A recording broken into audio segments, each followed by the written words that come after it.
ನಮಸ್ಕಾರ. ನಾನು doctor Lalithamba N R. Karnataka ಸರ್ಕಾರ ಕಾಲೇಜು ಶಿಕ್ಷಣ ಇಲಾಖೆಯ ಡಿಜಿಟಲ್ ಕಲಿಕಾ ತರಗತಿಗೆ ತಮ್ಮೆಲ್ಲರಿಗೂ ಸ್ವಾಗತ. ಈ ದಿನ ಅಜ್ಞಾತನೊಬ್ಬನ ಆತ್ಮಚರಿತ್ರೆ ಕಾದಂಬರಿಯಲ್ಲಿ ಅಜ್ಞಾತನ ಬದುಕಿನ ಕೊನೆಯ ಘಟ್ಟ, ಅಂತಿಮ ಪಯಣ, ಇದನ್ನು ನಾವು ತಿಳ್ಕೊಳ್ಳೋಣ. ದಳವಾಯಿಯಾಗಿ ಟಿಪ್ಪು ಸುಲ್ತಾನನ ಖಾಸಾ ವಲಯದಲ್ಲಿ ಅತ್ಯಂತ ವರ್ಚಸ್ಸನ್ನು ಪಡೆದಂತಹ ಈ ದಳವಾಯಿ 20 ವರ್ಷಗಳ ತನ್ನ ಹೈದರಾಲಿ ಮತ್ತು ಟಿಪ್ಪು ಸುಲ್ತಾನರ ಸೇವೆಯ ಆ ಒಂದು ಅನುಭವವನ್ನು ಪಡೀತಾ ಯುದ್ಧಗಳಿಂದ ತೀವ್ರವಾದಂಥ ಜಿಗುಪ್ಸೆಯನ್ನು ಪಡೀತಾ ಅದರಿಂದ ಮುಕ್ತಿಯನ್ನು ಪಡೆಯುವುದಕ್ಕೆ, ಅದರಿಂದ ಬಿಡುಗಡೆಯನ್ನು ಪಡೆಯುವುದಕ್ಕೆ, ಆ ಯುದ್ಧವೆಂದರೆ ನರಕದ ದಾರಿ ಅನ್ನುವಂಥ ಒಂದು ಅನುಭವ ಬಂದ ನಂತರದಲ್ಲಿ ಅವನ ಜೀವ ಹಂಬಲಿಸ್ತಾ ಇರುತ್ತೆ. ಈ ಯುದ್ಧದಿಂದ ಯಾರಿಗೂ ಸುಖವಿಲ್ಲ ಅನ್ನುವಂಥ ಕಟು ಸತ್ಯ ಅವನಿಗೆ ಅರ್ಥವಾಗ್ತಾ ಇರುತ್ತೆ. ಹಾಗಾಗಿ ಈ ಯುದ್ಧದಿಂದ ಬಿಡುಗಡೆ ಬೇಕು ಅನ್ನಿಸ್ತಾ ಇರುವಾಗಲೇ ಅವನನ್ನು ಆ ಒಂದು ಧರ್ಮ ಗಲಭೆಯ ಆ ಒಂದು ವಿಚಾರಣೆಗಾಗಿ ಟಿಪ್ಪು ಸುಲ್ತಾನರು ಕಳಿಸಿಕೊಡ್ತಾರೆ. ಆ ಸಂದರ್ಭದಲ್ಲಿ ಆ ಪಯಣದಲ್ಲಿ ಆದಂತಹ ಒಂದು ಅವಘಡದಿಂದಾಗಿ ತನ್ನ ಕತ್ತಿಯಿಂದಲೇ ತನ್ನ ಕಿಬ್ಬೊಟ್ಟೆಗೆ ಆದಂಥ ಗಾಯದಿಂದ ತೀವ್ರ ನಂಜೇರಿ ಅವನು ಕಾಯಿಲೆಯನ್ನು ಬೀಳ್ತಾನೆ. ಜೊತೆಗೆ ಅವನು ಇಡೀ ಅರಮನೆಯಿಂದ ದೂರಾಗಿ ಕಾವೇರಿ ಪಟ್ಟಣದಲ್ಲಿ ನೆಲೆಸಿ ಅವನ ಬದುಕನ್ನು ಸಾಗಿಸ್ತಾ ಹೋಗ್ತಾನೆ. ಆದರೆ ಯಾವಾಗ ಆಂಗ್ಲರ ಒಂದು ಕೊನೆಯ ಯುದ್ಧ, 3 ಯುದ್ಧಗಳನ್ನು ಅವನು ಮಾಡಿದ್ದಾನೆ. ಆಂಗ್ಲರೊಂದಿಗಿನ 3 ಯುದ್ಧದಲ್ಲಿಯೂ ಸುಲ್ತಾನನ ಸೈನ್ಯದಲ್ಲಿ ನಿಂತು ಅವನು ಜೀವದ ಹಂಗು ತೊರೆದು ಹೋರಾಡಿದ್ದ. ಆದರೆ ಇನ್ನೇನು 4ನೆಯ ಈ ಒಂದು ಆಂಗ್ಲರ ಆ ಒಂದು ಯುದ್ಧ ತಲೆಯ ಮೇಲೆ ತೂಗ್ತಾ ಇದೆ ಎನ್ನುವ ಕಾಲಘಟ್ಟದಲ್ಲಿಯೇ ಅರಮನೆಯಿಂದ ದೂರಾಗಿ, ಸುಲ್ತಾನರಿಂದ ದೂರಾಗಿ, ಅಜ್ಞಾತನಾಗಿ ಅವನು ಬದುಕ್ತಾ ಇದ್ದಾನೆ. ಆದರೆ ಕಾವೇರಿ ಪಟ್ಟಣದಲ್ಲಿ ಬದುಕ್ತಾ ಇರುವ ಈ ಸಂದರ್ಭದಲ್ಲಿ ಅವನಿಗೆ ಕಾವೇರಿ ಪಟ್ಟಣಕ್ಕೆ ಊರಿಂದ ಊರಿಗೆ ಬರ್ತಾ ಕಥೆಗಳನ್ನು ಮಾಡ್ತಾ ಹೋಗುವಂತಹ ಈ ಒಂದು ಸಮುದಾಯ, ಹೆಳವರ ಸಮುದಾಯ ಏನಿದೆ, ಆ ಹೆಳವರ ಗುಂಪು ಕಾವೇರಿ ಪಟ್ಟಣಕ್ಕೆ ಬರುತ್ತೆ. ಅಲ್ಲಿ ಆ ಕಾವೇರಿ ಪಟ್ಟಣದ ಪೂರ್ವಜರ, ಕಾವೇರಿ ಪಟ್ಟಣವನ್ನು ನಿರ್ಮಿಸಿದ, ಅಲ್ಲಿ ಸುಖ ಸಮೃದ್ಧಿಗಳು ನೆಲೆಸುವಂತೆ ಮಾಡಿದಂತಹ ಆ ಊರಿನ ಜನರ ಬಗೆಗಿನ, ಹಿರಿಯರ ಬಗೆಗಿನ ಕಥನವನ್ನು ಮಾಡ್ತಾ ಕೊನೆಯಲ್ಲಿ ಅವರು ಹೇಳಿದಂತಹ ಒಂದು ಕಟು ಸತ್ಯ ಈ ದಳವಾಯಿಯ ಆ ಒಂದು ಅಂತರಂಗವನ್ನು ಕಲಕಿ ಬಿಡುತ್ತೆ. ತಾವು ಶ್ರೀರಂಗಪಟ್ಟಣದ ಕಡೆಯಿಂದ ಬಂದಿದ್ದು ಅಲ್ಲಿ ಕಥೆಯನ್ನು ಮಾಡೋದಕ್ಕೆ ಸಾಧ್ಯವಿಲ್ಲದ ಒಂದು ಪರಿಸ್ಥಿತಿ ಉಂಟಾಗಿದೆ. ಆಂಗ್ಲ ಮೈಸೂರಿನ ಯುದ್ಧದಲ್ಲಿ ಸೇನೆ ಸೋತು ಹೋಗಿದೆ, ಟಿಪ್ಪು ಸುಲ್ತಾನರ ಸಾವಾಗಿದೆ, ಇಡೀ ಶ್ರೀರಂಗಪಟ್ಟಣ ಒಂದು ನರಕದಂತೆ ಭಾಸವಾಗ್ತಾ ಇದೆ. ಅಂತಹ ಸಾವು ನೋವುಗಳಲ್ಲಿ ಮುಳುಗಿ ಹೋಗಿರ್ತಕ್ಕಂತಹ ಜನರ ಹತ್ರ ಕಥೆಯನ್ನು ಮಾಡೋದಕ್ಕೆ ಸಾಧ್ಯವಿಲ್ಲ ಅಂಥೇಳಿ ತಾವು ಈ ದಿಕ್ಕಿಗೆ ಬಂದ್ವಿ, ನಿಮ್ಮ ಊರಿಗೆ ಬಂದ್ವಿ ಎನ್ನುವಂತಹ ಮಾತನ್ನು ಅವ್ರು ಏನು ಹೇಳ್ತಾರೆ, ಇದರಿಂದ ಇದುವರೆಗೂ ತಾನು ಮರೆತು ದೂರವಾಗಿ ಇದ್ದಂತಹ ಆ ಅರಮನೆ, ಆ ಸುಲ್ತಾನರ ಒಂದು ಆಪ್ತತೆ, ಆ ಶ್ರೀರಂಗಪಟ್ಟಣ, ಅಲ್ಲಿ ಇದ್ದಂತಹ ತನಗಾಗಿ ಬಹುಶಃ ಕಾಯ್ತಾ ಇರಬಹುದಾದಂತಹ ಮಡದಿ, ಎಲ್ಲ ನೆನಪುಗಳು ಅಮರಿಕೊಳ್ಳುತ್ತೆ. ಈ ತನ್ನ ಒಂದು ದಿನದಿಂದ ದಿನಕ್ಕೆ ಕ್ಷೀಣವಾಗ್ತಿರುವ, ನಂಜು ಏರಿ ನಿತ್ರಾಣವಾಗಿರುವಂತಹ ತನ್ನ ದೇಹವನ್ನು ಹೊತ್ತು ಆ ಶ್ರೀರಂಗಪಟ್ಟಣಕ್ಕೆ ಹೇಗೋ ಸಾಗುತ್ತಾನೆ. ಕೊನೆಯ ಗಳಿಗೆಯಲ್ಲಿ ಯಾರಿಗೂ ನನ್ನಿಂದ ಸಹಾಯ ಆಗಲಿಲ್ಲ, ಕಡೆ ಪಕ್ಷ ಆ ಶ್ರೀರಂಗಪಟ್ಟಣದಲ್ಲಿ ಇರಬಹುದಾದಂತಹ ಮಡದಿಯ ಜೊತೆ ಸೇರಿ ಒಂದು ಬದುಕನ್ನು ನಡೆಸಬೇಕು ಅನ್ನೋ ಒಂದು ಸಣ್ಣ ಹಂಬಲ ಅವನಲ್ಲಿ ಪ್ರಾರಂಭ ಆಗಿದೆ. ಸುಲ್ತಾನರ ಕೊನೆಯ ಗಳಿಗೆಯಲ್ಲಿ ಅವನಿಗೆ ಸೇವೆಯನ್ನಂತೂ ನಾನು ಮಾಡಲಿಲ್ಲ, ಅವರ ಪ್ರಾಣ ಉಳಿಸುವುದಕ್ಕೆ ನಾನು ಪ್ರಯತ್ನ ಮಾಡಬಹುದಿತ್ತೇನೋ, ಆದರೆ ಅದನ್ನು ಮಾಡೋದಕ್ಕೆ ಸಾಧ್ಯ ಆಗಲಿಲ್ಲ ಅಂಥೇಳಿ ಹಳಹಳಿಕೆಯನ್ನು ಪಡ್ತಾ ಕೊನೆಯ ಪಕ್ಷ ಅವರ ಒಂದು ಸಮಾಧಿಯನ್ನಾದರೂ ನೋಡಬೇಕು ಅನ್ನುವ ಹಂಬಲದಲ್ಲಿ ಶ್ರೀರಂಗಪಟ್ಟಣಕ್ಕೆ ಬರ್ತಾನೆ. ಹಾಗೆ ಬಂದಂತಹ ದಳವಾಯಿ ಅಲ್ಲಿ ಕಂಡ ದೃಶ್ಯಗಳು, ಅದರ ಸಾವು ನೋವುಗಳನ್ನು ಕಂಡು ಅಲ್ಲಿ ಆದ ಅನುಭವಗಳು, ಇದೆಲ್ಲವನ್ನು ನಾವು ಇವತ್ತು ತಿಳ್ಕೊಳ್ತಾ ಹೋಗೋಣ. ಅಜ್ಞಾತನ ಅಂತಿಮ ಪಯಣ. ಈ ಅಜ್ಞಾತನ ಅಂತಿಮ ಪಯಣದ ಈ ಒಂದು ತರಗತಿಯಲ್ಲಿ ಅನೇಕ ವಿಚಾರಗಳನ್ನು ನಾವು ತಿಳ್ಕೊಳ್ಬೇಕಾಗಿದೆ. ಕಾವೇರಿಪುರಕ್ಕೆ ಬಂದ ಕಥೆ ಮಾಡುವ ಹೆಳವರು ತಂದಂಥ ದುರಂತ ಸುದ್ದಿ, ಆಂಗ್ಲರೊಂದಿಗಿನ 4ನೆಯ ಯುದ್ಧದಲ್ಲಿ ಆದಂಥ ಒಂದು ಸೋಲಿನ ವಿಚಾರ, ಟಿಪ್ಪುವಿನ ಮರಣದ ವಿಚಾರ, ಹಾಗೆಯೇ ಸೂರೆಯಾದಂತಹ ಶ್ರೀರಂಗಪಟ್ಟಣದ ಒಂದು ಬೀದಿಗಳ ಆ ಒಂದು ಚಿತ್ರಣವನ್ನು ಕೊಟ್ಟಂಥ ಹೇಳುವರು. ಹಾಗೆ ಕೊನೆಗಾಲದಲ್ಲಿ ಮಡದಿಯೊಂದಿಗೆ ಬಾಳಬೇಕು, ತನ್ನನ್ನು ಕಾಯ್ತಾ ಇರಬಹುದಾದಂತಹ ಮಡದಿಯೊಂದಿಗೆ ಬಾಳಬೇಕು ಅನ್ನುವಂತಹ ಹಂಬಲ ಆ ದೇಸಪ್ಪನಲ್ಲಿ ಜಾಗೃತವಾದದ್ದು. ಸೂರೆ ಹೋದಂತಹ ಆ ದಳವಾಯಿಯ ಒಂದು ಮನೆ ವಾಪಸ್ಸು ಹೋಗಿ ಶ್ರೀರಂಗಪಟ್ಟಣದಲ್ಲಿ ನೋಡಿದಾಗ ಅಲ್ಲಿ ಏನು ಅಂದರೆ ಏನೂ ಉಳಿದಿರೋದಿಲ್ಲ. ಹಾಗೆ ಗೆದ್ದಂತಹ ಒಂದು ರಾಜ್ಯ ಹೇಗೆ ಸೂರೆ ಮಾಡಿರುತ್ತೆ ಅಂತ ಅನ್ನೋದು ತಮಗೆಲ್ಲರಿಗೂ ಗೊತ್ತಿರುವಂಥದ್ದು. ಹಾಗೆ ಗೆದ್ದಂತಹ ಸಿಪಾಯಿಗಳು ಇವರು ಗೆದ್ದಾಗ ಹೇಗೆ ಸೂರೆ ಮಾಡ್ತಿರೋ ಹಾಗೆ ಈಗ ಶ್ರೀರಂಗಪಟ್ಟಣ ಸೂರೆಯಾಗಿ ಹೋದಂಥ ರೀತಿ, ಅದರಲ್ಲಿ ತನ್ನ ಮನೆ ಕೂಡ ಸೂರೆಯಾಗಿ ಮಡದಿ ಹುಚ್ಚಿಯಾಗಿ ಹೋದದ್ದು, ತನ್ನನ್ನು ಹುಡುಕ್ತಾ ಆ ಒಂದು ಹುಲಿಯ ಬಾಯಿಗೆ ಸಿಕ್ಕಿ ಸತ್ತಂತಹ ಒಂದು ವಿಚಾರ, ಹಾಗೆಯೇ ಅನಾಥನಾಗಿ ವಾಪಸ್ಸು ಅವನು ಕಾವೇರಿಯ ಪಟ್ಟಣಕ್ಕೆ ಬರುವಂಥದ್ದು, ಸಾಕು ಜೀವನ ಅಂಥೇಳಿ ಸಾವನ್ನು ಅವನು ಮತ್ತೆ ಹಂಬಲಿಸುವಂಥದ್ದು, ಹಾಗೆಯೇ ಕೊನೆಗೆ ಆ ತನ್ನ ಆತ್ಮಕಥನವನ್ನು ತಾನೇ ಬರೆಯುವಂತಹ ಒಂದು ಸಂದರ್ಭ ಅವನಿಗೆ ಒದಗಿ ಬರೋದು. ಸಂತರ ಸಮಾಧಿಯ ಹತ್ತಿರದಲ್ಲೇ ಅವನು ಆ ಸಂತರ ಬದುಕಿನ ಆ ಒಂದು ದರ್ಶನವನ್ನು ಪಡೀತಾ, ಬದುಕು ಅಂದರೆ ಏನು ಅಂತ ಅನ್ನೋದನ್ನು ಅರ್ಥ ಮಾಡ್ಕೊಳ್ತಾ ಕೊನೆಗೆ ತನ್ನ ಕೊನೆಯ ಉಸಿರನ್ನು ಎಳೀತಕ್ಕಂಥ ಅನೇಕ ವಿಚಾರಗಳನ್ನು ನಾವಿಲ್ಲಿ ಕಾಣ್ತಾ ಹೋಗ್ತೀವಿ. ಇನ್ನು ಕೊನೆಯ ಘಟ್ಟಕ್ಕೆ ಬಂದ್ರಂತೂ ಅವನನ್ನು ನಂಬಿದಂತಹ ಜನ ಯಾರಿದ್ದಾರೆ, ಅದು ಯಾರೇ ಆಗಲಿ, ಅವನ ಹುಟ್ಟಿನಿಂದ ಇವತ್ತಿನವರೆಗೆ ಯಾರಿಗೂ ಅವನಿಂದ ಯಾವ ಸಹಾಯವೂ ಆಗಿಲ್ಲ. ನಂಬಿದವರ ಋಣವನ್ನು ತೀರಿಸಲಾಗದ ಒಂದು ಬಾಧೆ, ಒಂದು ತೀರಿಸಲಾರದ ಬಾಧೆ ಅವನನ್ನು ತೀವ್ರವಾಗಿ ಕಾಡುತ್ತೆ. ನಂಬಿದವರ ಋಣವನ್ನು ತೀರಿಸಬೇಕು ಅನ್ನುವಂಥ ಹಂಬಲ ಅವನಿಗೆ ಇದೆ, ಆದರೆ ಅದು ಸಾಧ್ಯ ಆಗದ ಒಂದು ಪರಿಸ್ಥಿತಿಯನ್ನು ತಾನೇ ತಂದುಕೊಂಡಿದ್ದು. ಅವನು ತನ್ನನ್ನು ನಂಬಿ ಯಾರ ಕಷ್ಟಕ್ಕೂ ತಾನು ಏನು ಸಹಾಯ ಮಾಡಲಿಲ್ಲ. ಇದಕ್ಕೆ ಕಾರಣ ಏನು? ತೀವ್ರವಾದಂತಹ ಸ್ವಕೇಂದ್ರೀಯವಾದಂಥ ಅವನ ನಡಾವಳಿಗಳು, ಒಂದು ರೀತಿ ಸ್ವಮೋಹ, ತನ್ನನ್ನು ಬಿಟ್ಟು ತನ್ನ ಗರ್ವ, ತನ್ನ ದರ್ಪ, ತನ್ನ ಆ ಈಗೋ ಅಂತ ಏನು ಹೇಳ್ತೀವಿ, ಅದು ಬಿಟ್ಟು ಅವನು ಯಾರನ್ನೂ ಪ್ರೀತಿ ಮಾಡಲಿಲ್ಲ. ಆ ಸ್ವಮೋಹ ಮತ್ತು ಸ್ವಕೇಂದ್ರಿತವಾದಂಥ ಅವನ ಅಪೇಕ್ಷೆಗಳು, ಅವನ ಚಿಂತನೆಗಳು, ಅವನ ನಡಾವಳಿಗಳಲ್ಲಿ ಅವನು ಎಷ್ಟು ಮುಳುಗೋಗಿದ್ದ ಅಂದರೆ ಅವನಿಗೆ ಇತರರ ಯಾರ ಬಾಧೆಯೂ ಕೂಡ ಅವನಿಗೆ ಅರ್ಥ ಆಗ್ತಾ ಇರಲಿಲ್ಲ. ಹಾಗಾಗಿ ಇಂಥವರ ಬದುಕೆಲ್ಲ ಅಷ್ಟೇ, ಕೊನೆಗೆ ಹೀಗೆ ಒಂದು ಹಳಹಳಿಕೆಯಲ್ಲಿ ಉಳಿದು ಹೋಗುತ್ತೆ ಅನ್ನೋದು ಸತ್ಯ. ಒಂದು ಹೃದಯದ ತುಂಬಿದ್ದಂಥ ಒಂದು ಪ್ರೀತಿಯನ್ನು ಇಟ್ಕೊಂಡಿದ್ದಂತಹ ಅಪ್ಪನನ್ನು ಎಂದೂ ಅವನು ಅರ್ಥ ಮಾಡಿಕೊಳ್ಳೇ ಇಲ್ಲ. ಸತ್ತ ಮೇಲೆ ಕೂಡ ಅವನಿಗೆ ಅಯ್ಯೋ ಅಂತ ಅನಿಸತ್ತೆ, ಆದರೆ ಸತ್ತ ಮೇಲೂ ಕೂಡ ಒಂದು ಸಂಕಟ ಅವನೊಳಗಡೆ ಎಲ್ಲೋ ಆದರೂ ಕೂಡ ನಮ್ಮೊಳಗಿನ ಈ ರೀತಿಯ ಅಂತಃಕರಣದ ದನಿಯನ್ನು ಅದುಮೆ ಬಿಡಬಹುದಾದಂತಹ ಹೊಮ್ಮು. ಅಪ್ಪ ಹಾಗೆ ಮೊಮ್ಮಕ್ಕಳ ಮುಖ ಕಾಣಬೇಕು ಅಂತ ಅಪೇಕ್ಷೆ ಪಟ್ಟು ಆಸೆ ಪಟ್ಟು ಈ ಮಗನಿಂದ ಅಂತ ಸಾಧ್ಯ ಇಲ್ಲ, ಮತ್ತು ತಾನು ಅಂದ್ಕೊಂಡ ಹಾಗೆ ತನ್ನ ಮಗ ಸಂಸಾರ ಮಾಡ್ತಿಲ್ಲ, ಇನ್ನೇನು ಉಳಿದಿಲ್ಲ ಅಂತಂದಾಗ ಒಂದು ಘಟನೆ ಅಂತೂ ಬಹಳ ಮುಖ್ಯ ಆಗತ್ತಲ್ಲಿ.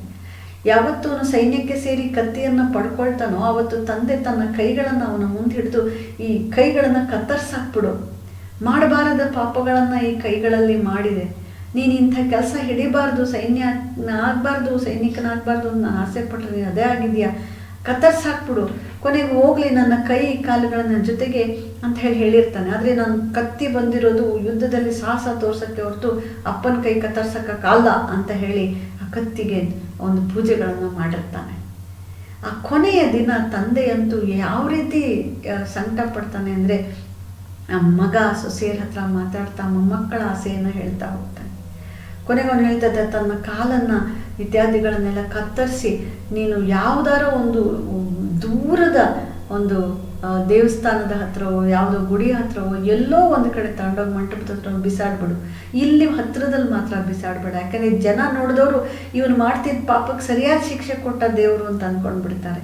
ಕೈಗಳನ್ನು ಕಾಲುಗಳನ್ನು ನನ್ನ ಮಾಡಿದ ಪಾಪಕ್ಕೆ, ನನ್ನ ಜೀವನದಲ್ಲಿ ನಾನು ಮಾಡಿದಂಥ ಪಾಪಕ್ಕೆ ಕತ್ತರಿಸಿ ನನ್ನನ್ನು ಎಲ್ಲರ ತಗೊಂಡೋಗಿ ದೂರ ಬಿಸಾಡು ಅಂತೇಳಿ ಹೇಳಿರ್ತಾನೆ. ಇದೆಲ್ಲ ನೆನಪಾಗತ್ತೆ. ನೆನಪಾಗಿ ಕೊನೆಗೆ ತಂದೆ ಹೀಗೆ ಸತ್ನಲ್ಲ, ಹೋಗಿ ಕಾವೇರಿಗೆ ಮಗಚಿಕೊಂಡು ಸತ್ನಲ್ಲ ಅಂತ ಹೇಳಿ ಸಂಕಟವ ಮನಸ್ಸಿನಲ್ಲಿ ಆಗುತ್ತೆ. ಆದರೆ ತಂದೆಗೆ ಏನೂ ಮಾಡಲಿಲ್ಲ, ತಂದೆನ ಅರ್ಥನೂ ಮಾಡಿಕೊಳ್ಳಿಲ್ಲ. ಇನ್ನು ಹೋಗಲಿ, ಈ ಬಹುಕಾಲ ಆ ಒಂದು ತನ್ನ ಜೊತೆಗೆ ಬಾಳಿದಂತಹ ತಂದೆ ತಂದು ಮದುವೆಯನ್ನು ಮಾಡಿದಂತಹ ತನ್ನ ಹೆಂಡತಿ ಒಂದು ದಿನವೂ ತನ್ನ ವಿರುದ್ಧವಾಗಿ ಮಾತಾಡಿದವಳಲ್ಲ, ಒಂದು ದಿನವೂ ಕೂಡ ಅವಳು ವಾದ ವಿವಾದಕ್ಕೆ ಇಳಿದವಳಲ್ಲ. ಆ ಗಂಡ ಎಷ್ಟೊತ್ತು ಮನೇಲಿದ್ರೆ ಅಷ್ಟೇ ತನ್ನ ಸುಕೃತ ಅಂತ ಭಾವಿಸಿ, ಅವನಿಗೆ ಏನು ಇಷ್ಟ ಆಗಬಹುದು ಅಂತ ತಾನೇ ಊಹಿಸಿ, ಅವನು ಎಂದೂ ಬಾಯಲ್ಲಿ ಹೇಳದೇ ಇದ್ರು ಆ ರುಚಿಯಾಗಿ ಅವನಿಗೆ ಮಾಡಿ ಹಸಿದು ಬಂದವನಿಗೆ ತಣಿಸುವ ಕಾರ್ಯವನ್ನು ಮಾಡುವಂಥ ಒಂದು ತಾಯ್ತನವನ್ನು ತೋರ್ತಕ್ಕಂಥವಳಾಗಿ ಕಾಣ್ತಾಳೆ. ಆ ಸದಾ ಅವನ ಪ್ರೀತಿಗಾಗಿ ಸದಾ ಕಾಯ್ತಕ್ಕಂಥ, ಎಲ್ಲಿ ಯಾವತ್ತು ಏನಾಗುತ್ತೋ ಅಂಥೇಳಿ ಅವನ ಬಗೆಗೆ, ಅವನಿಗೆ ಎಲ್ಲಿ ಜೀವಕ್ಕೆ ತೊಂದರೆ ಆಗುತ್ತೋ ಅಂಥೇಳಿ ತಾನು ನಿದ್ದೆ ಇಲ್ಲದ ರಾತ್ರಿಗಳನ್ನು ಅವನು ಗಸ್ತಿಗೆ ಹೋದಾಗ ಕಳೀತಕ್ಕಂಥ ಆ ಹೆಣ್ಣಿನ ಆ ಪ್ರೀತಿಯ ಸೆಲೆಯನ್ನು ಅವನು ಎಂದೂ ಅರ್ಥ ಮಾಡ್ಕೊಳ್ಳಿಲ್ಲ, ಅವಳಿಗೆ ಸ್ಪಂದಿಸಲೂ ಇಲ್ಲ, ಅವಳ ಒಂಟಿತನದ ನೋವನ್ನು ಪರಿಹರಿಸಲೂ ಇಲ್ಲ. ಅದೇ ತರಹ ತನಗೆ ಹುಟ್ಟಿದಂಥ ಮಗು, ತಾನು ಹೋಗಲಿ ಎತ್ಕೊಂಡು ಮೆಚ್ಕೊಂಡು ಬಂದಂಥ ಹೆಣ್ಣುಗಳಿಗಾದರೂ ಅವನು ಪ್ರೀತಿ ಕೊಟ್ಟನ? ಅದೂ ಇಲ್ಲ. ತನ್ನನ್ನು ಮೆಚ್ಚಿ ಬಂದಂಥವಳು ಎಷ್ಟು ಕಾಡಿದ್ರೂ ಅವಳಿಗೆ ಒಂದು ಬದುಕನ್ನು ಸರಿಯಾದ ಬದುಕು ಕೊಡ್ತಿಲ್ಲ. ಅವಳಿಗೆ ಹುಟ್ಟಿದ ಕೂಸಿಗಂತೂ ಪ್ರೀತಿ ತೋರಿಸೋದು ಹಾಗಿರಲಿ, ಕೊನೆಗೆ ಆ ಮಗು ನೀನು ನನ್ನ ಮಗ ಅಂತ ಹೇಳಿ ತನ್ನ ಕಡೆ ಪಕ್ಷ ಆ ತಂದೆಯ ಗುರುತನ್ನು ಕೂಡ ಆ ಮಗುವಿಗೆ ಕೊಡದೆ ಹೋಗ್ತಾನೆ. ಸೊ ಹೆತ್ತವರಿಗೇನಿಲ್ಲ, ಕಟ್ಟಿಕೊಂಡವರಿಗೂ ಇಲ್ಲ, ಜೊತೆಯಾದವರಿಗೂ ಇಲ್ಲ, ಹುಟ್ಟಿದ ಮಕ್ಕಳಿಗೂ ಕೂಡ ಅವನಿಂದ ಏನೂ ಉಪಯೋಗ ಇಲ್ಲ. ಹೋಗಲಿ, ಅನ್ನವನ್ನು ಕೊಟ್ಟ, ಒಂದು ವೃತ್ತಿಯನ್ನು ಕೊಟ್ಟು ಬದುಕಿನಲ್ಲಿ ಏನೋ ಒಂದಷ್ಟು ಸಾಧನೆ ಮಾಡೋಕ್ಕೆ ಅವಕಾಶ ಕೊಟ್ಟಂಥ ತನ್ನ ದಣಿ ಆ ಸುಲ್ತಾನನಿಗಾದರೂ ಏನಾದರೂ ಆಯ್ತೆ ಅಂದರೆ ಕೊನೆಯ ಗಳಿಗೆಯಲ್ಲಿ, ಅವನ ಸಾವಿನ ಗಳಿಗೆಯಲ್ಲಿ, ಕೊನೆಯ ಯುದ್ಧದಲ್ಲಿ ಆಗಲೂ ಅವನ ಋಣ ತೀರಿಸೋದಕ್ಕೆ ಅವನ ಹತ್ರ ಅವನು ಇರಲೇ ಇಲ್ಲ. ಅರಮನೆಯಿಂದ ದೂರ ಓಡಿ ಬಂದು ಹೀಗೆ ಬಚ್ಚಿಟ್ಕೊಂಡು ಆ ಒಂದು ಅಜ್ಞಾತದಲ್ಲಿ ಕೂತ್ಕೊಂಡಿದ್ದ. ಹೀಗಾಗಿ ನಾನು ನಂಬಿದವರ ಕಷ್ಟ ಕಾಲದಲ್ಲಿ ಆ ಟಿಪ್ಪು ಸುಲ್ತಾನರ ಸಾವಿನ ಸುದ್ದಿ ಅವನಿಗೆ ಕೊನೆಗಾಲದಲ್ಲಿ ಸಿಕ್ಕ ಸಂದರ್ಭದಲ್ಲಿ ಅವನು ಸಂಕಟ ಪಡೋದು ನೋಡಬೇಕು. ನಾನು ಏನೂ ಆಗಲಿಲ್ಲ, ಯಾರ ಕಷ್ಟಕ್ಕೂ ಆಗಲಿಲ್ಲ, ಹೋಗಲಿ ಆ ಅನ್ನದ ಋಣ ತೀರಿಸುವ ಒಂದು ವೇಳೆವಾಳಿಯಾಗಲಿ ಜೋಳವಳೆಯ ಋಣ ಕೂಡ ನಾನು ತೀರಿಸಲಿಲ್ಲ ಅಂಥೇಳಿ ಕಣ್ಣೀರು ಹಾಕ್ತಾನೆ. ಕಡೆ ಪಕ್ಷ ಟಿಪ್ಪು ಸುಲ್ತಾನರನ್ನು ಉಳಿಸ್ಕೊಳ್ಳೋಕ್ಕೆ ನಾನು ಏನಾದರೂ ಒಂದು ಉಪಾಯವನ್ನು ಮಾಡ್ತಿದ್ರೆ, ಹತ್ತಿರ ಇದ್ದಿದ್ರೆ, ಹೇಗಾದರೂ ಮಾಡಿ ಟಿಪ್ಪು ಸುಲ್ತಾನರು ಅವರಿಂದ ಸಿಪಾಯಿಗಳಿಂದ, ಟಿಪ್ಪು ಕುಂಪಣಿಯ ಸಿಪಾಯಿಗಳಿಂದ ತಪ್ಪಿಸ್ಕೊಳ್ಳೋದಕ್ಕೆ ಅವಕಾಶ ಮಾಡಿಕೊಡ್ತಿದ್ದೆ, ಪ್ರಾಣ ಕೊಟ್ಟಾದರೂ ಅವರನ್ನು ಉಳಿಸ್ತಿದ್ದೆ ಅಂತ ಏನೇನೋ ಅಂದ್ಕೊಳ್ತಾನು. ಏನೂ ಮಾಡಲಿಲ್ಲ. ಕಡೆ ಪಕ್ಷ ಅವರ ಸಮಾಧಿಯನ್ನಾದರೂ ನೋಡಬೇಕು ಅಂತ ಹೇಳಿ ಅವನು ಶ್ರೀರಂಗಪಟ್ಟಣದ ಕಡೆಗೆ ಪ್ರಯಾಣವನ್ನು ಬೆಳೆಸ್ತಾನೆ. ಯಾವಾಗ ಈ ಶ್ರೀರಂಗಪಟ್ಟಣ ಅರಮನೆ ಸುಲ್ತಾನರ ವಿಚಾರಗಳು ಕೇಳಿದಾಗ ಮತ್ತೆ ಆ ಕಡೆಯ ಸೆಳೆತ ಬಂದಾಗ ಅಲ್ಲಿ ತನಗಾಗಿ ಕಾಯ್ತಾ ಇರಬಹುದಾದಂತಹ ತನ್ನ ಮಡದಿ ಮನೆಯ ನೆನಪು ಅವನಲ್ಲಿ ನಿಧಾನವಾಗಿ ಶ್ರೀರಂಗಪಟ್ಟಣದ ಕಡೆಗೆ ಅವನನ್ನು ಎಳ್ಕೊಂಡು ಬರುತ್ತೆ. ಅಲ್ಲಿ ನೋಡಿದ್ರೆ ಆ ಮಹಾಘೋರ ಯುದ್ಧ ನಡೆದ ನಂತರ ನರಕ ಸದೃಶವಾಗಿ ಪಾಳು ಬಿದ್ದಿದ್ದಂಥ ಆ ಒಂದು ಭೀಕರವಾಗಿದ್ದಂಥ ಪಟ್ಟಣದ ಉದ್ದಕ್ಕೂ ಓಡಾಡಿ ಜೀವ ಜಲ್ಲಂತ ಅನಿಸುತ್ತೆ. ಎಷ್ಟು ದೂರ ತಾನು ನಡೆಯೋದು ಹೇಗೆ, ಆ ಗಾಯ ಬೇರೆ ಕೀವು ಕಟ್ಕೊಂಡು ಅದು ರಣವಾಗಿ ಒಳಗೆ ನಂಜಾಗಿ ಅವನ ಇಡೀ ಜೀವವನ್ನೇ ತೆಗಿತಾ ಇರುತ್ತೆ. ಅಂಥ ಸಂದರ್ಭದಲ್ಲಿ ಅಷ್ಟು ದೂರ ಖಾವಂದರ ಆ ಸಮಾಧಿಯನ್ನು ನೋಡೋಕೆ ಹೋಗೋಕ್ಕೆ ಮುಂಚೆ ಮೊದಲು ತನ್ನ ಹೆಂಡತಿಯ ಮುಖವನ್ನು ನೋಡಬೇಕು, ಹೇಗಾದರೂ ಮಾಡಿ ತಾನು ಈ ಭಿಕ್ಷೆಯನ್ನು ಬೇಡಿ ತಂದಿರತಕ್ಕಂತಹ ಈ ಒಂದು ವಸ್ತುಗಳಿಂದ ಇವತ್ತು ಊಟ ಮಾಡಿ ಇರಬೇಕು, ಕೊನೆಗೆ ಅವಳನ್ನು ಕಾವೇರಿ ಪಟ್ಟಣಕ್ಕೆ ಕರ್ಕೊಂಡು ಹೋಗಿ ಕೊನೆಗಾಲದಲ್ಲಿ ಹೆಂಡತಿಯ ಜೊತೆಗೆ ನೆಮ್ಮದಿಯಾಗಿ ಸಂಸಾರ ಮಾಡಬೇಕು ಅಂತ ಏನೇನೋ ಎಂದೂ ಕಾಣದ ಈ ಸಹಜ ಕನಸೊಂದನ್ನು ಕಾಣ್ತಾನೆ. ಆದರೆ ವಿಧಿ ಬೇರೆಯದನ್ನೇ ಬಗ್ದಿದೆ. ಅಲ್ಲಿ ನೋಡಿದ್ರೆ ವಿಷಯ ಗೊತ್ತಾಗುತ್ತೆ. ಹುಚ್ಚಿ ಅಂತ ಅನಿಸಿಕೊಂಡಂತಹ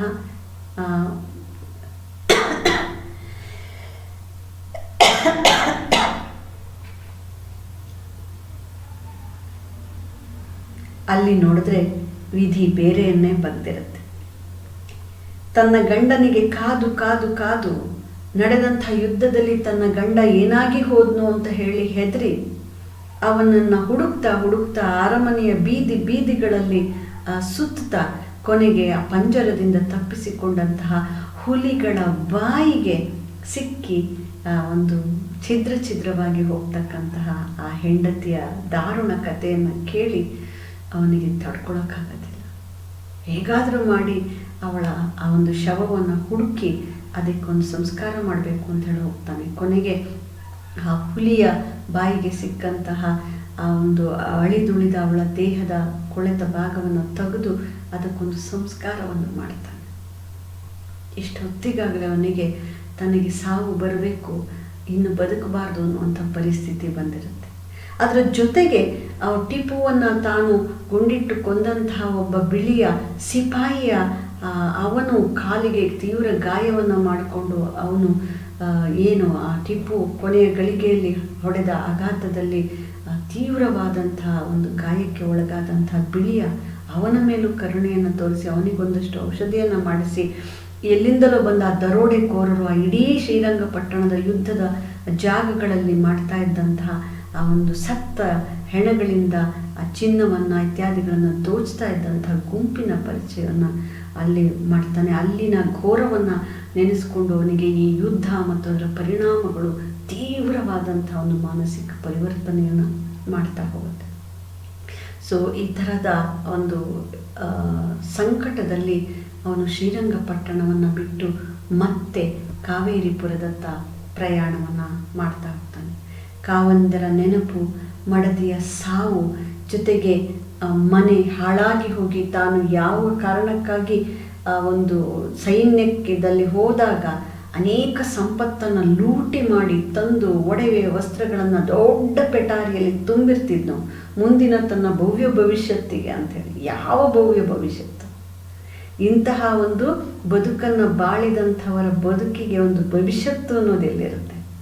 ಅದೆಲ್ಲವೂ ಕೂಡ ಈಗ ಗೆದ್ದಂತಹ ಸಿಪಾಯಿಗಳು ಎಲ್ಲವನ್ನ ಲೂಟಿ ಮಾಡಿದ್ದಾರೆ. ತಮ್ಮ ದಳವಾಯಿಗಳ ವಠಾರದಲ್ಲಿ ಒಂದೊಂದು ಕುಟುಂಬದ ದಳವಾಯಿಗಳ ಹೆಂಡತಿಯರು, ಅವರ ಕುಟುಂಬದ ದಾರುಣ ಸ್ಥಿತಿ ಮತ್ತಷ್ಟು ಮನಕಲಕುವಂತಿದೆ. ಎಷ್ಟು ಜನರ ಸಾವು ನೋವಾಗಿದೆ. ಗುರುತಿಲ್ಲದಂತಾಗಿ ಹೋಗಿರ್ತಕ್ಕಂಥ ಶ್ರೀರಂಗಪಟ್ಟಣ ನೋಡಿದಾಗ ಈ ಯುದ್ಧ ಮತ್ತು ಅದರ ಭೀಕರತೆ ತಲ್ಲಣಿಸಿ ಹೋಗುವಂಥದ್ದಾಗಿದೆ. ಕೊನೆಗೆ ಈ ದಳವಾಯಿ ಈ ಅಧಿಕಾರದ ಒಂದು ಬೆನ್ನತ್ತಿ ತಾನು ಎಂತಹ ಹಂತಕ್ಕೆ ಬಂದಿದ್ದೇನೆ, ಈ ಅಧಿಕಾರ ಮತ್ತು ಈ ಸಂಪತ್ತಿನ ಬೆನ್ನು ಹತ್ತಿದವರ ಬದುಕು ಏನಾಗತ್ತೆ ಎನ್ನುವುದನ್ನು ಕಣ್ಣಾರೆ ಕಂಡ ನಂತರದಲ್ಲಿ ತನ್ನ ಕುದುರೆಯನ್ನು ಎಲ್ಲೋ ಬಿಡ್ತಕ್ಕಂಥದ್ದು, ಜೊತೆಗೆ ತನ್ನ ಒಂದು ಕತ್ತಿ ಏನಿದೆ ಆ ಕತ್ತಿ ಆ ಅಧಿಕಾರದ ಸಂಕೇತವಾದ, ಕ್ರೌರ್ಯದ ಸಂಕೇತವಾದ, ಈಗ ಮುರಿದು ಮೊಂಡಾಗಿರುವಂಥ ತನ್ನ ಕತ್ತಿಯನ್ನು ಭೂಮಿಯನ್ನು ಅದರಲ್ಲೇ ಅಗೆದು ಅದನ್ನು ಹೂಳಿ ಅಲ್ಲಿಗೆ ತನ್ನ ಈ ಒಂದು ಕ್ರೌರ್ಯ, ಈ ಒಂದು ಅಧಿಕಾರ ದಾಹವನ್ನು ಸಮಾಧಿ ಮಾಡುವುದನ್ನು ನಾವು ಸಾಂಕೇತಿಕವಾಗಿ ನೋಡ್ತೇವೆ. ಅವನು ಹೇಳೋ ಮಾತು ಬಹಳ ಚೆನ್ನಾಗಿದೆ. ಎಲೆಯ ಆಯುಧವೇ ನನ್ನನ್ನು ಕೆಡವಿ ನೀನೂ ಮುರಿದು ಮೊಂಡಾದೆಯಲ್ಲ, ಈಗ ನೀನು ಈ ಭೂಮಿಯಲ್ಲಿ ಹೂತು ಹೋಗುತ್ತಾ ಲೋಕವನ್ನು ರಕ್ಷಿಸು. ನೀನು ಭೂಮಿಯಲ್ಲಿ ಹೂತು ಹೋಗು, ಆದರೆ ನೀನು ಲೋಕವನ್ನು ರಕ್ಷಣೆ ಮಾಡು ಅಂತ ಹೇಳಿ ಕತ್ತಿ ರಕ್ಷಣೆಗೂ ಇದೆ, ಕತ್ತಿ ಕೊಲ್ಲುವುದಕ್ಕೂ ಇದೆ. ಅದನ್ನು ನಾವು ಹೇಗೆ ಬಳಸ್ತೀವಿ ಅನ್ನುವಂಥದ್ದು ಬಹಳ ಮುಖ್ಯ ಆಗುತ್ತೆ. ಅದನ್ನು ಭೂಮಿಯ ಒಳಗೆ ಹೂತು ಹಾಕ್ತಾನೆ. ಸಕಲ ಚರಾಚರಗಳು ಮನುಷ್ಯನೊಂದಿಗೆ ಇರುತ್ತವೆ, ಆದರೆ ನಾನು ಮಾತ್ರ ಯಾರೊಂದಿಗೂ ಇರಲಿಲ್ಲ. ಅರಮನೆಯನ್ನೇ ನಂಬಿ ನೆಚ್ಚಿ ಕೂತು ಹಾಳಾದೆ. ಇದು ಕೊನೆಯಲ್ಲಿ ಬರುವಂತಹ ಒಂದು ಅರಿವು. ಈ ಒಂದು ಪ್ರಭುತ್ವ ಅಂತಕ್ಕಂಥದ್ರ ನೆರಳಿಗೆ ಸಿಕ್ಕ ಜನರ ಬದುಕು ಹೇಗೆ ದಿಕ್ಕಾಪಾಲಾಗಿ ಹೋಗುತ್ತೆ ಎನ್ನುವುದಕ್ಕೆ ಈ ದಳವಾಯಿಯ ಬದುಕು ಸಾಕ್ಷಿ ಆಗುತ್ತೆ. ಇದು ನಿಜವಾಗಿಯೂ ಬರೀ ಒಬ್ಬ ದಳವಾಯಿಯ ಸಂಸಾರದ ಕಥೆ ಆಗೋದಿಲ್ಲ, ಅಥವಾ ಅರಸೊತ್ತಿಗೆಯನ್ನು ನಂಬಿದಂತಹ ಎಲ್ಲರ ಕತೆ ಹೌದು. ಅಷ್ಟೇ ಅಲ್ಲ, ಈ ದೇಶ ಆಳ್ತಕ್ಕಂತಹ ದೊಡ್ಡವರ ನಡುವೆ ಅವರ ಉಳಿಗಕ್ಕೆ ಬಂದು ಒಂದು ತುತ್ತಿನ ಅನ್ನಕ್ಕಾಗಿ ಸೇವೆಗಾಗಿ ಸೇರಿಕೊಂಡು ಸರಿಯೋ ತಪ್ಪೋ ಉಳಿತೋ ಕೆಡುಕೋ ಅವರು ಹೇಳಿದ್ದನ್ನೆಲ್ಲವನ್ನ ತಲೆಯ ಮೇಲೆ ಹೊತ್ತು ಮಾಡ್ತಾ ಸಾಹಸವನ್ನು ಮೆರೆಯುವುದೇ ತಮ್ಮ ಒಂದು ಘನತೆಯನ್ನು ಹೆಚ್ಚುತ್ತೆ ಎನ್ನುವ ಭ್ರಮೆಗೆ ಸಿಕ್ಕಂತಹ, ಆ ಹುಚ್ಚು ಭ್ರಮೆಗಳಿಗಾಗಿ ಬದುಕಿದಂತಹ ಸಾಮಾನ್ಯ ಸೈನಿಕರ, ಸಾಮಾನ್ಯ ಜನರ ಆ ಒಂದು ಪಾಡನ್ನು ಒಂದು ಕಣ್ಣಿಗೆ ಕಟ್ಟುವ ಹಾಗೆ ಈ ಇಡೀ ಅಜ್ಞಾತನ ಕಥೆ ತೆರೆದಿಟ್ಬಿಡುತ್ತೆ.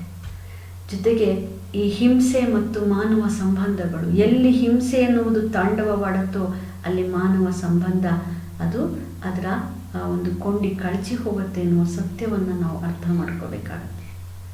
ಸಾಮ್ರಾಜ್ಯ ಸಾಧನೆಗಿಂತ ಮನುಷ್ಯ ಸಂಬಂಧವೇ ದೊಡ್ಡದು. ಸಾಮ್ರಾಜ್ಯ ಸಾಧನೆಗಿಂತ ಮನುಷ್ಯ ಸಂಬಂಧವೇ ದೊಡ್ಡದು. ಆದರೆ ಹಿಂಸೆಯಲ್ಲೇ ಇರುವ ನಮಗೆ ಮನುಷ್ಯ ಸಂಬಂಧದಲ್ಲಿ ಆನಂದ ಕಾಣುವುದಿಲ್ಲ. ಈ ಮಾತು ಒಬ್ಬ ಸಾಮಾನ್ಯ ಸಿಪಾಯಿಯಾಗಿದ್ದು ಬದುಕನ್ನು ನಡೆಸೋದಕ್ಕೆ ದಂಡಿಗೆ ಸೇರಿಕೊಂಡಂತಹ ಹೈದರ್ ತನ್ನ ವರ್ಚಸ್ಸಿನಿಂದ, ಮಹತ್ವಾಕಾಂಕ್ಷೆಯಿಂದ ಸರದಾರನಾಗಿ ಕೊನೆಗೆ ಆ ಒಂದು ಮೈಸೂರು ಪ್ರಾಂತ್ಯದ ಸ್ವಾಮಿಯಾಗಿ ಆಳಿದಂತಹ ಹೈದರನ ಮಾತಿದು. ಈ ಕಾದಂಬರಿಯಲ್ಲಿ ಹೈದರನ ಸಾವಿನ ಸಂದರ್ಭದಲ್ಲಿ ಮರಣಶಯ್ಯೆಯಲ್ಲಿರುವ ಹೈದರ್ ತನ್ನ ಮಗನಿಗೆ ಬರೆದ ಕೊನೆಯ ಪತ್ರದ ಒಕ್ಕಣೆಯಲ್ಲಿರ್ತಕ್ಕಂಥದ್ದಿದು. ಸಾಮ್ರಾಜ್ಯ ಸಾಧನೆಗಿಂತ ಮನುಷ್ಯ ಸಂಬಂಧವೇ ದೊಡ್ಡದು ಅನ್ನುವುದನ್ನು ಹೇಳ್ತಾನೆ. ಹೈದರ್ ಕೂಡ ಒಬ್ಬ ಸಾಮಾನ್ಯ ಸಿಪಾಯಿಯಾಗಿ ತಾನು ತನ್ನ ಬದುಕಿನ ಅಂತ್ಯದಲ್ಲಿ ಕಂಡುಕೊಂಡ ಸತ್ಯವನ್ನೇ, ಈ ಸುಲ್ತಾನ್ ಒಬ್ಬ ಅತ್ಯಂತ ಪರಾಕ್ರಮಿಯಾಗಿ ತಾನು ತನ್ನ ಬದುಕಿನಲ್ಲಿ ಕೊನೆಯಲ್ಲಿ ಕಂಡುಕೊಂಡ ಸತ್ಯವನ್ನೇ ದಳವಾಯಿಯೂ ಕೂಡ ತನ್ನ ಬದುಕಿನ ಕೊನೆಯಲ್ಲಿ ಕಂಡುಕೊಳ್ತಾನೆ. ಅದೇನಂದರೆ, ಹಿಂಸೆಗೆ ರುಚಿಪಟ್ಟ, ಹಿಂಸಾರುಚಿಗೆ ತೆರೆದುಕೊಂಡಂತಹ ಹೃದಯಗಳಿಗೆ ಮನುಷ್ಯ ಸಂಬಂಧ ಅರ್ಥ ಆಗೋದಿಲ್ಲ ಅನ್ನುವಂಥ ಕಟು ಸತ್ಯವನ್ನು ಅರ್ಥ ಮಾಡ್ಕೊಳ್ತಾನೆ. ತನ್ನ ಬದುಕಿನಲ್ಲಿ ತಾನು ಯಾವ ಮನುಷ್ಯರಿಗೂ ಬೆಲೆ ಕೊಡದೆ ಮನುಷ್ಯ ಸಂಬಂಧಕ್ಕೆ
ಹಿಂಸೆ ಮತ್ತು ಮಾನವ ಸಂಬಂಧ. ಎಲ್ಲಿ ಹಿಂಸೆ ತಾಂಡವಾಡುತ್ತೋ ಅಲ್ಲಿ ಮಾನವ ಸಂಬಂಧದ ಕೊಂಡಿ ಕಳಿಸ್ಬಿಡುತ್ತೆ. ಹಿಂಸಾರುಚಿಯಾದಂಥ ಮನುಷ್ಯನಿಗೆ ತನ್ನ ಸುತ್ತ ಇರ್ತಕ್ಕಂಥ ಮನುಷ್ಯರ ಆ ಸಂಬಂಧದ ಸೂಕ್ಷ್ಮತೆಗಳು ಅರ್ಥವೇ ಆಗೋದಿಲ್ಲ. ಬಹಳ ಇದು ಬದುಕಿನಲ್ಲಿ ಈ ಸಂಬಂಧಕ್ಕಿಂತ ಹಿಂಸೆಗೆ ಹೆಚ್ಚು ಮಹತ್ವ ಕೊಟ್ಟಂತಹ ಜನರ ಅಂತಿಮ ಕಾಲದಲ್ಲಿ ಅವರು ಕಂಡುಕೊಳ್ಳುವ ಸತ್ಯ ಇದು. ಏನಪ್ಪ ಅಂದರೆ, ಸಾಮ್ರಾಜ್ಯ ಸಾಧನೆಗಿಂತ ಮನುಷ್ಯ ಸಂಬಂಧವೇ ದೊಡ್ಡದು. ಆದರೆ ಹಿಂಸೆಯಲ್ಲೇ ಇರುವ ನಮಗೆ ಮನುಷ್ಯ ಸಂಬಂಧದಲ್ಲಿ ಆನಂದ ಕಾಣುವುದಿಲ್ಲ. ಇದು ಮರಣಶಯ್ಯೆಯಲ್ಲಿ ಟಿಪ್ಪು ತನ್ನ ಮಗನಿಗೆ ಮರಣಶಯ್ಯೆಯಲ್ಲಿ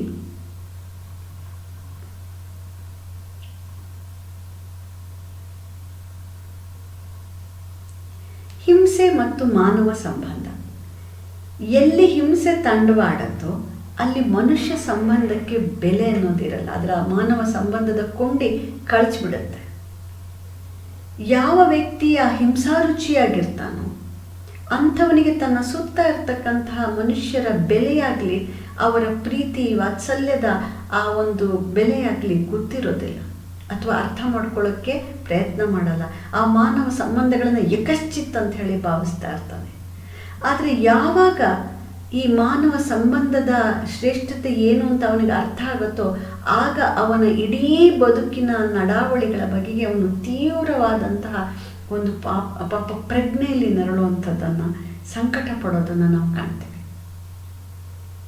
ಸಾಮ್ರಾಜ್ಯ ಸಾಧನೆಗಿಂತ ಮನುಷ್ಯ ಸಂಬಂಧವೇ ದೊಡ್ಡದು.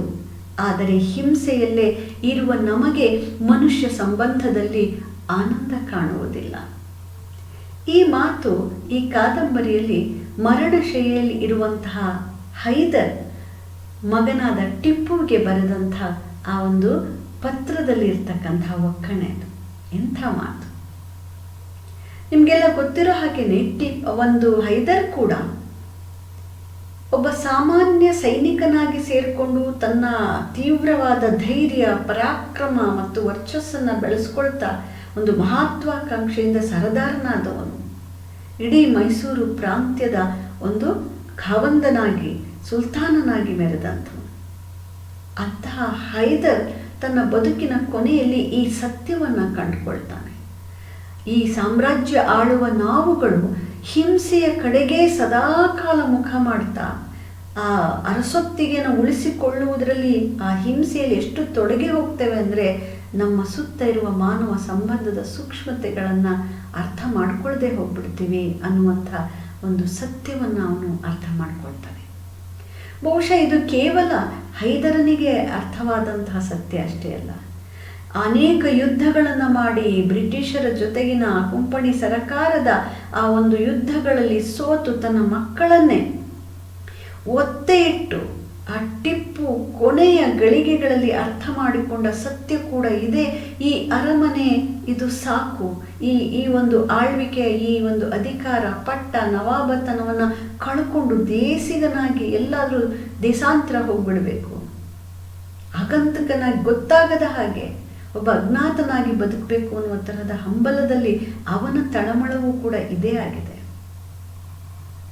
ಬಹುಶಃ ಟಿಪ್ಪುವಿನ ಹಾಗೆಯೇ, ಹೈದರನ ಹಾಗೆಯೇ ತನ್ನ ಬದುಕಿನ ಕೊನೆಯ ಘಟ್ಟದಲ್ಲಿ ಅರ್ಥ ಮಾಡಿಕೊಂಡದ್ದು ದಳವಾಯಿ ಇದೇ ಸತ್ಯವನ್ನೇ.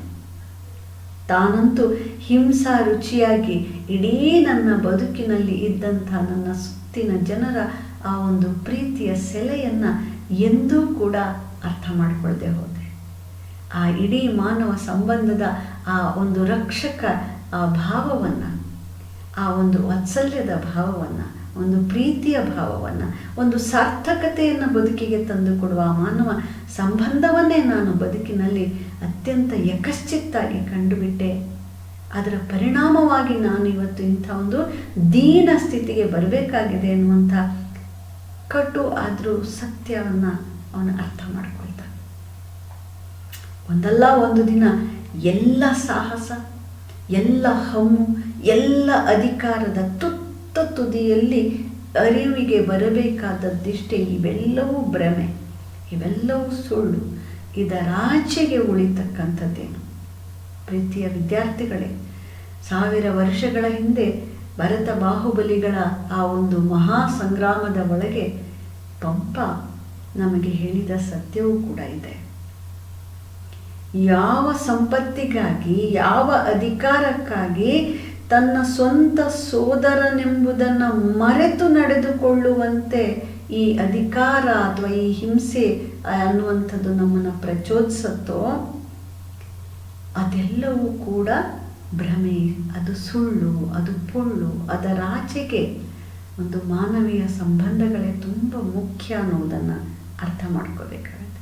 ಮತ್ತು ಇದರಾಚೆಗೆ ಮನುಷ್ಯನ ಕಣ್ಣು ಒಂದು ಅಧ್ಯಾತ್ಮದ ಕಡೆಗೆ, ಒಂದು ಮುಕ್ತಿಯ ಕಡೆಗೆ, ಈ ಎಲ್ಲದರಿಂದ ಒಂದು ಬಿಡುಗಡೆಯನ್ನು, ಈ ಮೋಹಗಳಿಂದ ಬಿಡುಗಡೆಯನ್ನು ಬಯಸುವಂಥದ್ದು ಅದು ಎಲ್ಲ ಜೀವದ ಅಂತ್ಯದ ಒಂದು ದರ್ಶನ, ಗುರಿಯಾಗಿರುತ್ತೆ. ಹಾಗೆ ಇಲ್ಲಿ ಬರುವ ಈ ಒಂದು ದಳವಾಯಿಯ ಆ ಬದುಕಿನ ಎರಡನೆಯ ಘಟ್ಟದ ಅಂತ್ಯ, ಕೊನೆ ಕೂಡ ಇದೇ ಆಗಿದೆ. ಅವನು ಈ ರೀತಿ ಒಂದಲ್ಲ ಒಂದು ದಿನ ಈ ಸಾಹಸ, ಹಮ್ಮು, ಈ ದರ್ಪ ಇವೆಲ್ಲದರ ಪೊರೆ ಕಳಚಿ ಒಂದು ಮೃತ್ಯುಶಯ್ಯೆಯಲ್ಲಿ ಅರ್ಥವಾಗಿರುವಂಥ ಈ ಸತ್ಯ ಏನಿದೆಯಲ್ಲ, ಈ ಸತ್ಯವನ್ನು ದಳವಾಯಿ ಅರ್ಥ ಮಾಡ್ಕೊಳ್ತಾನೆ. ಇದು ಬರೀ ಒಬ್ಬ ದಳವಾಯಿಯ, ಒಬ್ಬ ಸುಲ್ತಾನನ ಅಥವಾ ಒಬ್ಬ ಅರಸನ ಕಥೆಯಾಗದೆ, ಹೀಗೆ ಈ ದನದಾಹದ ಹಿಂದೆ ಅಥವಾ ಅಧಿಕಾರ ದಾಹದ ಅಲ್ಲಿ ಅಥವಾ ಹೆಣ್ಣು ಹೊನ್ನು ಮಣ್ಣುಗಳ ಬೆನ್ನು ಹತ್ತಿ ಸುಖವನ್ನು ಹುಡುಕ್ತಾ ಹೊರಟವರೆಲ್ಲರ ಒಂದು ಕೊನೆಯ ಅರಿವು, ತಿಳಿವು ಇದೇ ಆಗಿದೆ. ಹಾಗಾಗಿ ಇಂಥ ಅನೇಕ ದಳವಾಯಿಗಳ, ಸೈನಿಕರ ದಾರುಣ ಕಥೆಯ ಅಂತ್ಯ ಲೆಕ್ಕವಿಲ್ಲದ ಯೋಧರ ಬದುಕಿಗೆ ಬರೆದ ಭಾಷ್ಯದ ಹಾಗೆ ಈ ಹೈದರನ ಮಾತು ಇರೋದನ್ನು ನಾವು ಗಮನಿಸಬಹುದಾಗುತ್ತೆ. ಕೊನೆಯಲ್ಲಿ ಕಾವೇರಿ ಪಟ್ಟಣಕ್ಕೆ ವಾಪಸ್ಸಾದ ನಂತರದಲ್ಲಿ ಅವನ ಹತಾಶವಾದಂಥ ಒಂದು ಸ್ಥಿತಿಗೆ ಒಂದು ಸಾಂತ್ವನದ ಒಂದು ತಾಣವಾಗುವಂಥದ್ದು ಅದೇ ಕಾವೇರಿ ಪಟ್ಟಣದ ಆ ಸಂತರ ಸಮಾಧಿಯ ಹತ್ತಿರದಲ್ಲಿ ಇದ್ದಂಥ ಒಂದು ಮಂಟಪ. ಆ ಮಂಟಪ ಮತ್ತು ಆ ಸಮಾಧಿ ಸ್ಥಳದಲ್ಲಿ ಅನೇಕರು ಬಂದು, ಸಂತರು ಬಂದು ಅನೇಕ ಬಗೆಯ ಬದುಕಿನ ದರ್ಶನವನ್ನು ಕೊಡ್ತಾ ಹೋಗ್ತಾರೆ. ಹಾಗಾಗಿ ಅಂತಹ ಸಂತರುಗಳ ಆ ಒಂದು ಮಾತನ್ನು, ಚಿಂತನೆಗಳನ್ನು ಕೇಳ್ತಾ, ಉಪದೇಶಗಳನ್ನು ಕೇಳ್ತಾ ನಿಧಾನವಾಗಿ ತನ್ನ ಬದುಕಿನ ಪಯಣವನ್ನು ಅರ್ಥ ಮಾಡ್ಕೊಳ್ತಾ ಜೀವನ ಅಂದರೆ ಏನು ಅನ್ನುವಂಥದ್ದು ದೇಸಪ್ಪನಿಗೆ ಅರ್ಥವಾಗ್ತಾ ಹೋಗುತ್ತೆ. ಆ ಕಾವೇರಿ ಪಟ್ಟಣಕ್ಕೆ ಹಿಂದಿರುಗಿ ಬಂದ ಮೇಲೆ ಒಂದು ಬದುಕಿಗೆ ಆ ಕ್ರೌರ್ಯದ ಕಡೆಯಿಂದ ಒಂದು ಶಾಂತಿಯ ಕಡೆಗಿನ ಪಯಣ, ಒಂದು ಬಿಡುಗಡೆಯ ಕಡೆಗಿನ ಪಯಣ ಅದು ಸಾಗ್ತಾ ಹೋಗುತ್ತೆ. ದೇಸಪ್ಪಯ್ಯನ ಒಂದು ಪಯಣ, ಆ ಕಟು ಸತ್ಯದ ದರ್ಶನ ಅವನಿಗೆ ಈಗಾಗಲೇ ಆಗಿದೆ. ತನ್ನ ಬದುಕಿನ ಏಳು ಬೀಳುಗಳು ಅವನಿಗೆ ಅರ್ಥ ಆಗಿದೆ. ಆ ಒಂದು ಪಾಪ ಪ್ರಜ್ಞೆಯಲ್ಲಿ ಈಗಾಗಲೇ ಸಾಕಷ್ಟು ಪಶ್ಚಾತ್ತಾಪವನ್ನು ಅವನು ಪಟ್ಟಿದ್ದಾನೆ. ತನ್ನ ಈ ಜೀರ್ಣವಾಗಿರುವಂತಹ ಈ ದೇಹದಲ್ಲಿ ಉಸಿರಿರುವ ತನಕ ಬದುಕಲೇಬೇಕಾಗಿದೆ. ಆದರೆ ಹೇಗೆ ಆ ಗತದ ನೆನಪುಗಳನ್ನು ಮಾಡ್ಕೊಳ್ತಾ ಬಂದಂತಹ ಅಲ್ಲಿ ಕತೆ ಮಾಡುವುದಕ್ಕೆ ಬಂದಂತಹ ಸಂತರು ಕೊಟ್ಟಂತಹ ಹಾಳೆಗಳಲ್ಲಿ ಆ ದಫ್ತರಿನ ಒಂದು ತನ್ನ ಆತ್ಮಕಥೆಯನ್ನು ಬರೀತಾನೆ. ಹಾಗೆ ಆತ್ಮಕಥೆಯನ್ನು ಬರೆಯುವ ಮುಖಾಂತರ ತನ್ನೆಲ್ಲ ದುಗುಡ ದುಮ್ಮಾನ ಸಂಕಟಗಳನ್ನೆಲ್ಲ ಹೊರಹಾಕ್ತಾನೆ. ಆದರೆ ತನ್ನ ಕಥೆಯನ್ನು ಯಾರೂ ಓದಬಾರ್ದು, ತನ್ನಂಥವನ ಕಥೆ ಓದುವಂಥದ್ದಲ್ಲ ಅನ್ನುವ ತರಹದ ಒಂದು ಭಾವನೆಯಲ್ಲೇ ಆ ಕಥೆಯನ್ನು ಬರೀತಾನೆ. ಅಲ್ಲೇ ಇದ್ದು ಅಲ್ಲಿನ ಮಂಟಪದ, ಅಲ್ಲಿ ದೇವಾಲಯದ ಒಂದು ಶಿವಲಿಂಗದ ಸಾನ್ನಿಧ್ಯದಲ್ಲಿ, ಆ ಸಂತರ ಸಾನ್ನಿಧ್ಯದಲ್ಲಿ ತನ್ನ ಕೊನೆ ಉಸಿರನ್ನು ದೇಸಪ್ಪ ಎಳೀತಾ ಹೋಗ್ತಾನೆ. ಅವನ ಸಾವಿನ ನಂತರದಲ್ಲಿ ಅವನ ಸ್ಮಾರಕವಾಗಿ ಆ ಕುದುರೆ ಮತ್ತು ಆ ದೇಸಪ್ಪನ ಒಂದು ಸ್ಮಾರಕ ಅಲ್ಲಿ ನಿರ್ಮಾಣ ಆಗುತ್ತೆ. ಆ ಜಾತ್ರೆಯ ಸಂದರ್ಭದಲ್ಲಿ, ಸಂತರ ಉತ್ಸವದ ಸಂದರ್ಭದಲ್ಲಿ ದೇಸಪ್ಪಯ್ಯನ ಆ ಕಲ್ಲಿಗೂ ಕೂಡ ಜನಸಾಮಾನ್ಯರು ಬಹಳ ಗೌರವ ಪ್ರೀತಿಯಿಂದ ಒಂದು ಊದಿನ ಕಡ್ಡಿಯನ್ನು ಬೆಳಗ್ಗೆ ಆರಾಧಿಸೋದನ್ನು ನಾವು ಕಾಣ್ತಾ ಹೋಗ್ತೀವಿ.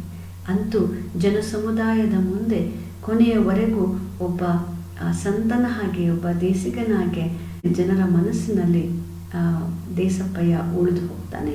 ಒಂದು ರೀತಿಯಲ್ಲಿ ಐತಿಹ್ಯವಾಗಿ ಹೋಗ್ತಾನೆ. ಇದು ಅವನ ಬದುಕಿನ ಒಂದು ಕೊನೆಯ ಘಟ್ಟ. ಪ್ರೀತಿಯ ವಿದ್ಯಾರ್ಥಿಗಳೇ, ಯಾವುದೇ ಒಂದು ಬದುಕಿನ ಪಯಣಕ್ಕೆ ಒಂದು ಅಂತ್ಯ ಅನ್ನೋದು ಇದ್ದೇ ಇರುತ್ತೆ. ಆದರೆ ಆ ಬದುಕಿನ ಉದ್ದಕ್ಕೂ ನಾವು ಕಾಣುವ ಆ ಒಂದು ಜೀವನ ದರ್ಶನ ಏನಿದೆಯಲ್ಲ, ಅದು ಬಹಳ ದೊಡ್ಡದು. ನಾವು ನಡೆದ ನಡಿಗೆಗಳು ಎಂದೂ ಕೂಡ ಒಂದು ಪಶ್ಚಾತ್ತಾಪವನ್ನು ಪಡುವಂತೆ ಇರಬಾರ್ದು. ಆ ಗತದ ನೆನಪುಗಳು ಭೂತದಂತೆ ಕಾಡುವ ಹಾಗೆ ಇರಬಾರ್ದು. ಅವು ಆ ನೆನಪುಗಳು ಆನಂದದ ಮೆಲುಕುಗಳಾಗುವ ಹಾಗೆ ಬದುಕಬೇಕು. ಇದು ಎಲ್ಲರ ಆಸೆ. ಆದರೆ ವಿಧಿ ನಮ್ಮ ಬದುಕಿನ ಪಯಣದಲ್ಲಿ ಏನೆಲ್ಲ ಬುದ್ಧಿಯನ್ನು ಇಟ್ಟಿರುತ್ತೆ ಅಂತ ಹೇಳಿ ಯಾರಿಗೂ ಕೂಡ ಹೇಳೋಕ್ಕೆ ಸಾಧ್ಯ ಆಗೋದಿಲ್ಲ. ಇಡೀ ಒಂದು ಅಜ್ಞಾತನ ಆ ಒಂದು ಆತ್ಮಚರಿತ್ರೆ ಕಥನ ಇಂತಹ ಒಂದು ಬದುಕಿನ ಒಂದು ಜೀವನ ದರ್ಶನವನ್ನು ಮಾಡಿಸ್ತಾನೆ. ಆ ಟಿಪ್ಪು ಕಾಲದ ಒಂದು ಜನ ಕಥನವನ್ನು ನಮ್ಮ ಮನಸ್ಸಿಗೆ ಮುಟ್ಟಿಸುತ್ತೆ. ಹೋರಾಟವನ್ನೇ ಬದುಕಿನ ಅನ್ನದ ದಾರಿಯಾಗಿ ಮಾಡಿಕೊಂಡಂಥ ಇಂಥ ಹೋರಾಟಗಾರರ ಬದುಕಿನ ದಾರುಣ ಸ್ಥಿತಿಗತಿಗಳನ್ನು ಮನಮುಟ್ಟುವ ಹಾಗೆ ಚಿತ್ರಣ ಮಾಡುತ್ತೆ. ಈ ತರಗತಿ ನಿಮಗೆ ಇಷ್ಟವಾಗಿದೆ ಅಂತ ಹೇಳಿ ಭಾವಿಸ್ತೇನೆ. ನಮಸ್ಕಾರ.